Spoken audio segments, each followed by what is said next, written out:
And that intro got me hyped. What's up, guys? Once Happy again, Sunday. Heading into week 9, we have the Extra Point Show presented to you by Fantasy Points. My name is Nick Skrip with my buddy Major. Every single week, we are on this segment talking player prop bets on Underdog. So I'm always excited to hit our 100% hit rate on the show with Major and talk player prop bets to win you guys some money. But Major, I know you're out of state on the road. How are things going for you, man? it's going good, man. I'm just tired, man. Traveling life may not be the life for me, but I always have to show up, get ready for this week of football, and talk some football. With my guy Nick, man. I miss you during the week. Hey, I appreciate that, man. I do look forward to this show on Sundays. One of the highlights of the week for sure. But if you guys are brand new to this show, we talk Underdog Fantasy player prop picks. And if you are not familiar with Underdog, you can go to your web browser, type in Underdog Fantasy, or go to the App Store and type in the same. And how it works is on the app, you'll go and go to the Pick'em section, which is what we are talking about. They have different features on there, but on the Pick'em section, you'll see tons of different players and tons of different player props for those specific players. And by player props, I mean like stats. So you'll see a bunch of quarterbacks, running backs, wide receivers, tight ends, and different stats. And you have to pick at least two in a guy from two different teams and make your higher or lower bet on those guys. And it's super easy to utilize. You guys can win some cash and make Sundays more fun. If you are new, use the promo code Fantasy Points. It's Fantasy PTS for a deposit matchup up to $100. So you want to go on there and put in $10. Now you got 20 to actually play with. Major and I go through 4 picks each week. If you like some of his, some of mine, you can combine them with some of yours. You can take all of his, all of mine, whatever you guys like. But Major, what's your first bet that you like for this Sunday slate here in week 9? I was kind of shocked how low some of these lines are, but I'm going DeAndre Swift higher than 34 and a half rushing yards. Um, he started the season off on fire, but got hurt, kind of like it's starting to be his MO a little bit. He's looking to make a comeback from that shoulder and ankle. Um, in the first in games that he played, he's beat this mark 2 out of the 4 times. Green Bay rush defense is towards the bottom, giving up 141 yards per game. So that's something that's in their favor. And I think this might be like the last hurrah for the Lions before they go full tank mode. So they already got rid of a DB coach. They got rid of Hawkinson. So I think this might be the last effort. So if you're going to get anything out that Lions offense, it's probably going to be today. Yeah, and they came out and said this morning that DeAndre Swift would be limited in his touches, but I will say it is a pretty low mark. And if you look at the first 3 weeks of football, 9.6, 11.2, and 4.43 yards per carry, highly efficient with the work that he actually gets. So I don't think that he's a guy that you expect to have like 20 carries on a given week, even when healthy. But when he does rush the ball, he's doing it at a high level. And when you are only rushing the ball 7 times versus 27 times, you're probably going to be a bit more efficient and get those extra yards versus Jamal Williams, who probably will have the bulk of the work here. So I'm a huge Swift guy. So anytime you say something positive about Swift, I'm all for it. We'll see how many touches he has today. But quick side note. I saw another report that said TJ Hawkinson is going to play a lot today. Did you like that trade? It's interesting when there's a trade interdivision like that. But did you like that trade for the Vikings? I liked it for the Vikings because it seemed like they've been looking for a tight end for a while now. Like they've been through a lot of different guys, drafting guys, grabbing guys out of free agency. But Hawkinson to me is one of those guys. Like I'm surprised that Detroit got rid of him. I thought they were doing a pretty good job of building that nucleus for the next quarterback. And I like it way more for the Vikings than I do for Detroit.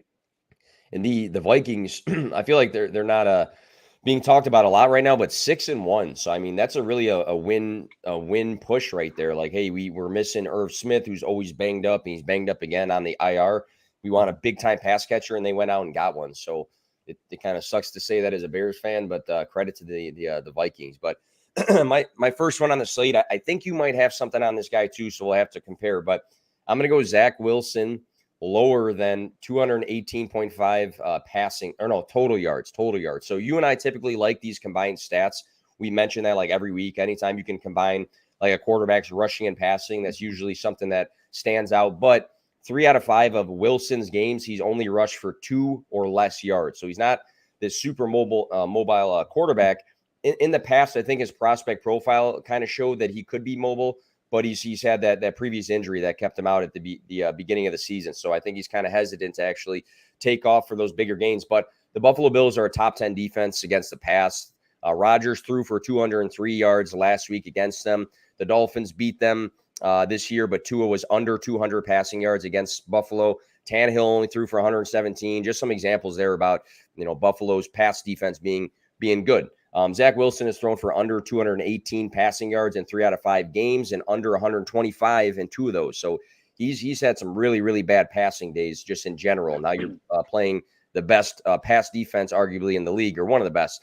He's also coming off of a 3 interception week. So I feel like he struggles in this game. Like I like the pieces of the Jets, but seeing that his ceiling for passing is not super high, and then seeing the matchups tough, I think he goes under this mark. Yeah, like you said, I kind of had him on mine. I looked at the same one. I'm just gonna change mine to passing yards, but I'm with you on that, and I guess I'll just hop right into my next one, which is Zach Wilson. I have him lower than 204.5 passing yards. He's averaging 205 passing yards a game in the games that he played this season. But last week he kind of broke out with that 355 yards passing. But he's facing the top 10 pass defense in the Bills. You gave all the good stats and everything, and they're only giving up 203 yards a game. So that's like so it's pretty even there. He's averaging 205. They're giving up 203. But if I had to put my money on one of these two, I'm going to go with that Bills secondary. So that's who I got for my second one. So I got Zach lower than 204.5 passing yards. Yeah, and we want some of the pieces to do better. Elijah Moore's had a rough season. We've seen these big flashes of Garrett Wilson having good games and then some down weeks. Denzel Mims is in some recent news, which is like strange to see. Corey Davis is out of the mix, but Buffalo, man, they're just a really tough defense. I mean, if you look at some of these teams in the leagues that do both, both sides of the ball, they're definitely at the top of that list. But Right. my second one here, I'm going to go to I'm going to go higher now. So I got a mix. I always joke with you saying I'm always too optimistic and have all hires, but I split it even this week. So I'm nice. trying to balance it out. But I'm going to go Gerald Everett higher than 48.5 receiving yards. So the LA Chargers for the receiving options are very banged up right now. Keenan Allen had a setback during the bye week, which was disappointing. He's not playing in this game. Mike Williams is still going to be out of this game. We know that Austin Eckler is going to eat, but they need some other guys to absorb the passing volume that you would expect Keenan Allen and Mike Williams to get. The two guys that come to mind in this situation for me is Joshua Palmer and Gerald Everett, the tight end. So 5 games for Everett of 6+ targets. He's also had weeks of 9 and 10 targets with a high, I think, of 10 on the season. I would expect it to be high for him in this game just because they're missing 2 of their premier pass catchers. He's been a guy that's been featured in certain weeks to have good quality targets. Now they need people to step up. So he does have receiving yard upside with 4 weeks above this 48.5. Boosted role with the target potential, athletic tight end. Give me him to hit 50 receiving yards in this game.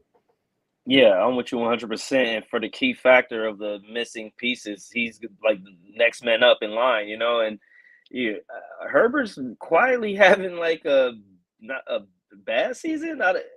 It doesn't feel like the Herbert season last year. The numbers might be the same, but it just doesn't. Something's off there in LA, but I do like. I think he's going to be the next man up, and like you said, all that stuff you said was correct. And today he's going to be the man, and he's going to be that safety net for Herbert. So let's put our money on that one. And we do got to, we're talking player props, but you and I talk fantasy football all week. We do got a question in the YouTube comments here, and it says or it asks. It's from Danny Lombard. trade Foreman and more to get Taylor. So he's asking redraft. Should he trade Deonta Foreman, who's been on fire? It's crazy, 118 rushing yards back-to-back weeks, exactly on that dot, which is wild. To get Jonathan Taylor, would you do that trade? Ooh, man, you would have called me a couple weeks ago. I probably would have said yes, but at this point, I'm gonna say no, man. Jonathan Taylor's been a huge disappointment this year, and I think it's mostly due to injury. But yeah, I don't know, man. Like he came back. I think he's not playing this week as well, right? I think I see some stuff going on there. He might not play this week. Um, yeah, I will hold on. You got, especially in you said as a redraft, you got to hold on to the guys that's hot. Dynasty, that's a different situation. Yeah, definitely. I think it really, I think it matters. He just mentioned in the chat he's in first place. I think it's situational. If you are, falling behind in your league, Jonathan Taylor's out of the mix, and you really need to win this week, or you need to win a couple games to get back into playoff contention, then you got to hang on to somebody that's going to actually score you fantasy points. But I think on the flip side, if you're in first place, Deonta Foreman is like your fourth running back, and you have some quality depth, and you can afford to make that trade. Then I shoot for Taylor, who we know is talented. He's having a bad season. We know he's talented, but he might be a boost for you in the playoffs. So situational for me. If you're in first and you can afford it, I do it. But if you really need some wins, you got to play guys that are actually scoring fantasy points. So that's. And he also made me just think that most of the time most players have a bad beginning to the season. Yeah. For some reason, they start to turn it on towards the end of that season and try to get ready for that next year. So, like I love your scenario of, if you got the capital to do it, make the move. If that's your number one running back, don't do it. No. So what's your third pick of the day here for Underdog? Let's see. I'm gonna give a little shout out to one of your boys, man. I'm gonna go with Justin Fields, higher than. Look at this too. Okay. Oh yeah. Soldier Field's the stadium, so it's a Soldier Field. Die hard, man. This dude Always. even rocks the stadiums, not just the players' jerseys, not the hats. He rocks the stadiums.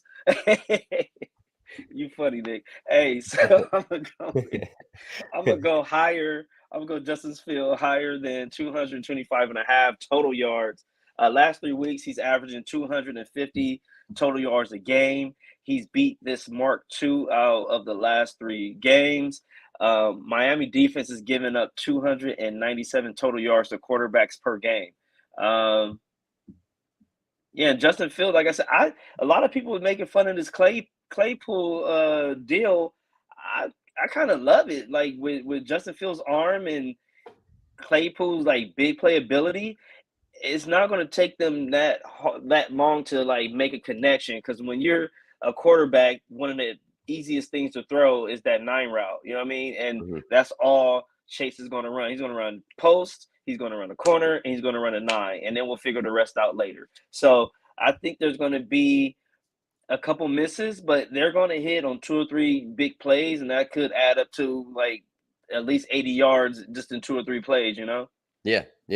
And I think some people look at teams that are good, like the Dolphins are good, and think that they're not, friendly to opposing positions. But in the fantasy world, Miami's a pretty friendly a matchup for quarterbacks. And Justin Fields has been great the last 4 weeks with what he's done. Obviously, he's got to do some things better, but I feel like this playbook has just shifted to be more centered on Justin Fields, which it didn't look like that to begin the season. I think that's been the big shift. You see these design plays that are really suited towards his qualities as a dual threat quarterback. So I'm with you there to hit that yardage, especially seeing that he's like running the ball for like 80 plus yards the last 2 games or something like that. So that combined stat to me is a no-brainer. Knock on wood. I do like the Chase Claypool trade. A lot of people said it was an overpayment, and maybe it was, but maybe they couldn't have gotten a wide receiver of that sort of build, I guess, in the second round anyways. And it kind of shows to me that now they are focusing in on building around Fields. So I do like that trade just because they had a terrible wide receiver room, and now they're trying to address it a little bit. So Yeah, it looked like Fields kind of won the coaching staff over in that last performance. Was the Thursday night game or was that Sunday night? It was So Sunday. It was Sunday. yeah, so yeah, that Sunday night game, he looked like he had command of the offense. He looked like he's Yeah. playing with poise. So I think they like let's make a move and see what we got here. So Yeah. Yeah. yeah, I'm looking for Fields to have like one of those, not a monster end to the season, but Yeah. I think he's going to like start building that momentum to be that guy next year. Yeah. Yeah. I'm with you there with no bias, of course, but Right, no bias. no bias. My third pick here, and I was a big hater of this guy last year. I remember coming on this show and talking lower on this guy for his stats plenty of times, but I'm going to go Trevor Lawrence lower than zero point 0.5 interceptions. So it's actually a positive thing for Lawrence. Wow. But Okay. Lawrence is he's right now. I want to mention he's 2 passing touchdowns away from the 12 that he had for the full season last year, and he's got over half the season to still go. So he's taken a step forward. I will give him some credit there, Trevor Lawrence. And week 9, he faces the Raiders, who are giving up the most points per game in the fantasy world to the quarterback position and the 8th most passing yards per game. And I mention that just because it's a softer matchup when it comes to the secondary and defending the pass. They have he only has 6 interceptions on the year. He has 4 games without one. So he's had a few weeks where he's thrown like 2 a pair, but he's had 4 weeks where he hasn't thrown an interception. And the Raiders are a bottom team for the category. They only have 3 interceptions as a team on the year. So it's not like they are hitting the stat at a consistent rate at all. So not a great secondary, and they're struggling against the pass. I'll take them not getting their 4th interception in week 9. See, this is where I gotta push back on you, man. You know I like to be on your I side, like when you Nick, do. I but do. this one is that one's hard. And I think is the reason because, like you said, he is passing the ball more. He is kind of at a higher rate that he was last season. With that comes interceptions. You know what I mean? Yeah. So Yeah. especially a young quarterback with a big arm, he's going to try to make that big play. It's just in his nature. He's been doing a better job of That's it true. this That's year, true. Yeah. but he's going to want to throw it at least once. And like, even though the Raiders, I don't know what's going on out there. Like, it looked like that team is not even being coached. It's crazy, Yeah. but Yeah.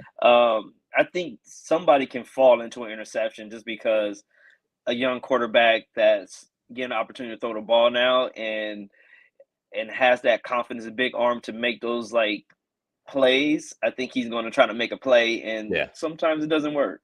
Yeah. Yeah. And I don't have it in front of me, but I'm pretty sure he's very high for quarterbacks in air yards just for that specific stat. So he is airing it out. We do have a quick question in the chat here. Nate Graham says or asks thoughts on Eckler. So I'll make it quick for me. The guy's got 22 catches the last 2 games played, and they don't have, like I said earlier, 2 of their premier pass catchers in Keenan Allen and Mike Williams. So I think he's the running back 1 right now for fantasy, if I'm not mistaken. Hmm. Or right up there. So I mean, gotta love everything he's doing, and you gotta love the PPR upside, the pass catching upside that he has. Anything I'm missing there, Major? You're not missing anything, but I'm going to take this opportunity to apologize to Austin Eckler because I was one of the Oh, people at the beginning of the season. Everyone was going crazy, especially because Eckler is such a steward in the fantasy football yeah, world. yeah, People tend to like overhype him, and I was on a trend of him being on the down years now, like age and usage and all that. So, and I was right at the beginning of the season, but he yeah, has turned that thing around. And again, like you said, they're missing receivers. So the next best thing is going to be Austin Eckler receiving out the backfield. And yeah, my apologies to the man because he's out there balling too. It's not even like yeah. playing decent. He's balling. Yeah, there's 3 out of 4 of his last games above 34 fantasy points. So he's just going Crazy. absolutely crazy right now. He did have an abdomen thing earlier in the week, but he got cleared and he's all set to go. But I went with my Trevor Lawrence pick. What's your 4th one here for the day? Yeah, my fourth was one of my players, man. I'm kind of happy he's turning his career around, or actually starting his career, and that's going to be my guy Paris Campbell. I'm gonna go higher than 28 and a half receiving yards. Again, that's a really low mark. He's beat this mark 5 out of the 8 times this season. The last 3 weeks, he's averaging 56 receiving yards per game.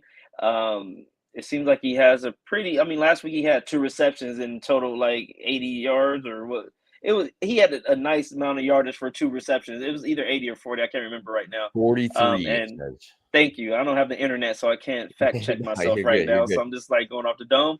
And New England defense or secondary is not like the secondary we grew up on. It's not all those Hall of Famers and Yep. guys like that. I mean, they're not awful. They're the middle of the road type of defense, but they're giving up 242 yards per game to receiving cores.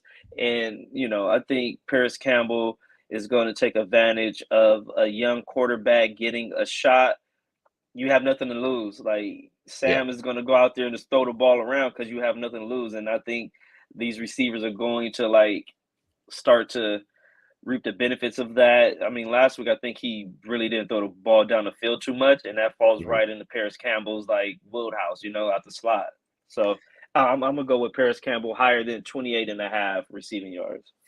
Which he's done pretty consistently the last 3 weeks. He only had 2 targets last week, but the 2 weeks prior he had 11 and 12. And you might say, well, there's a new quarterback, maybe it changes, but he was on the field. Like somebody asked me earlier this week, they're like, who would you rather start, Paris Campbell or Alec Pierce, the rookie? And I said Campbell because Pierce is still on the field more. He was on the field 79% of the snaps last game. Pierce only 57%.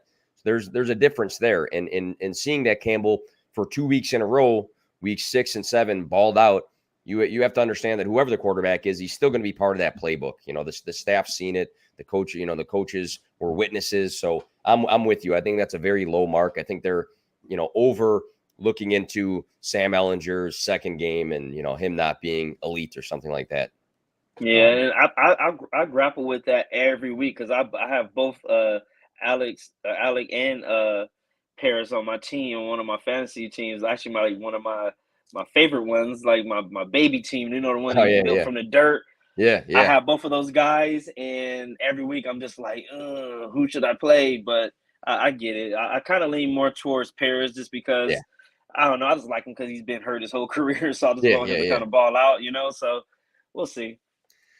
My last one on the slate for today, I have Ramondre Stevenson higher My than guy. 23.5 receiving yards. So I'm almost wondering if this line changed at all. But 23.5 receiving yards. Ramondre Stevenson is That's looking like crazy. the new James White of the Patriots, but he also runs the ball very well. I mean, we talked about Austin Eckler. This guy has the 6th most receptions for running backs on the year. He has the 8th most targets. And if you look at that list, you see some common names, Alvin Kamara, Austin, like people you expect. We didn't expect Right. Ramondre Stevenson to be so featured in this I did. passing game. Starting week 3, moving forward, 5, 5, 2, 5, 8, 7 targets. So the last 2 weeks have been high with 8 and 7 targets. With the high volume comes the yardage. So 59 and 72 receiving yards the last 2 weeks. Only the 3rd time he's been above this, but he's getting a ton of work in the passing game. So for him to hit 24 receiving yards today just makes too much sense to me. Man, you hit it right on the head. I don't even have to follow up anything. But if you guys ever catch the Vipercast, you know my affinity uh for Ramondre. Like I usually yell his name. Let's go yell it right now. That's why I paused. I was about to yell it like I usually Yeah, yeah, do, yeah. but it's too early and I'm still trying to figure it out. So, but Ramondre is the dude. I'm so happy that Belichick finally got out of his way because he likes to play the revolving door when it comes to these running backs, and it looks like he kind of beat out Harris at this point. And they also drafted like 2 young guys as well. So it was a lot of people in that backfield, and I think Ramondre kind of separated himself a little Yeah. bit when Harris got injured. So uh, I think it's all uphill for him. I mean, he's a receiving running back who runs the ball well, great vision, great speed, great agility, and he has the size. So he's like a great combination of like all your favorite players. Um, I'm happy for him. Like I said, that's the one. Him and Paris Campbell, like 2 of my guys that I yell for every week. So I'm glad you picked them. There we go. There we go. We're hitting Major's my guys on this episode. There you go. Do have one more question. We'll run through it fast and then we'll close up the show. But BFA Live Sports asks, Colts fired their offensive coordinator this week. Does that change Indy's approach with the new play caller? Any thoughts there? Nah, usually in the season, you kind of want to keep the playbook. I mean, the way they call the plays might be a little bit different, like run versus pass ratio may be a little difference there, but they're not gonna like change the whole playbook mid-season. So, look for them to do the same thing. I think they're gonna try to run the ball. They're gonna dink and dunk, and then take shots every now and then. So, um, that's their MO at this point. Yeah, I think it's the same personnel in the offense. And, Ellinger last week only threw the ball 23 times. So you can say, oh, well, there's a new offensive coordinator. He's going to throw more. Or you can just say, like, it's situational. It's his second start. He had to get acquainted to the league this past week. And they do have Deion Jackson as the starter over Jonathan Taylor. Maybe that impacts the pass to run ratio, but I wouldn't read into it like too much to overemphasize, oh, it's a new offensive coordinator. Maybe this means we got to, sit Michael Pittman Jr. or something like that. But Well, maybe if the offensive coordinator is like he doesn't care and he's like, you know what, yeah. I got one shot. The quarterback has one shot. Let's air this thing out and see what happens. Yep. Probably won't happen, but I mean, we all can wish, right? Absolutely. Well, that'll do it for today's show. Again, go check out Underdog Fantasy and use the promo code Fantasy Points, Fantasy PTS. Stay tuned in to the Fantasy Point streams. We have the Final Point show at 11:30 with Tom and Joe. That'll be a great one to watch. So good luck with your player prop bets this week, and good luck in your fantasy lineups and to your home team. So enjoy the weekend, guys. Keep the question coming.